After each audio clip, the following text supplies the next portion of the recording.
ఇది పవన్ కళ్యాణ్ గుర్తుపెట్టుకోవాలి. కాంగ్రెస్ నాయకులు పాకిస్తాన్ ఎవరు ప్రేమిస్తారు? కాంగ్రెస్ నాయకులు ఖచ్చితంగా పేదల వైపు దేశాన్ని ప్రేమిస్తారు. కాంగ్రెస్ నాయకులు దేశాన్ని ప్రేమించారు కాబట్టి ప్రాజెక్టులు కట్టిరు. కాంగ్రెస్ ఈ దేశాన్ని ప్రేమించింది కాబట్టి సైన్స్ ప్రయోగశాలలు వచ్చినాయి. కాంగ్రెస్ ఈ దేశాన్ని ప్రేమించింది కాబట్టి పాఠశాలలు వచ్చినాయి. కాంగ్రెస్ ఈ దేశాన్ని ప్రేమించింది కాబట్టి యూనివర్సిటీలు కట్టిరు. కాంగ్రెస్ ఈ దేశాన్ని ప్రేమిస్తారు కాబట్టి మీరు మాట్లాడుతున్నటువంటి, మీరు నీళ్ళు ఆపుతున్నటువంటి ఈ సింధు నది మీద బాక్రానంగా ప్రాజెక్టులు కట్టింది కూడా కాంగ్రెస్ పార్టీ. ఈ దేశంలో ఉన్న ప్రాజెక్టులు కానీ, ప్రయోగశాలలు కానీ, విద్యుత్ వ్యవస్థలను కానీ టోటల్ నాగరికతనే కాదు వ్యవసాయానికి నేర్పింది కాంగ్రెస్ పార్టీ.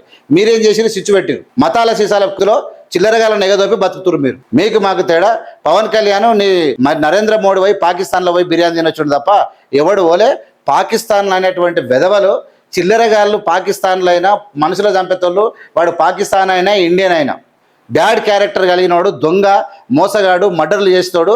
ఏ దేశపోడైనా కాకరించి ముఖం మీద ఉంచుతారు, జైల్లో పెట్టి శిక్షిస్తారు. కానీ మీ అంతలా మీ హిందువులే దేశాన్ని, అంటే పోలీసులు లేకుండా, కోర్టు లేకుండా మీరే దేశాన్ని సంపాదించే మేధావులుగా మీరే దెబ్బ కొట్టుకుంటారు. మళ్ళీ ఈడునే కట్టదీసి ఆడేయారు.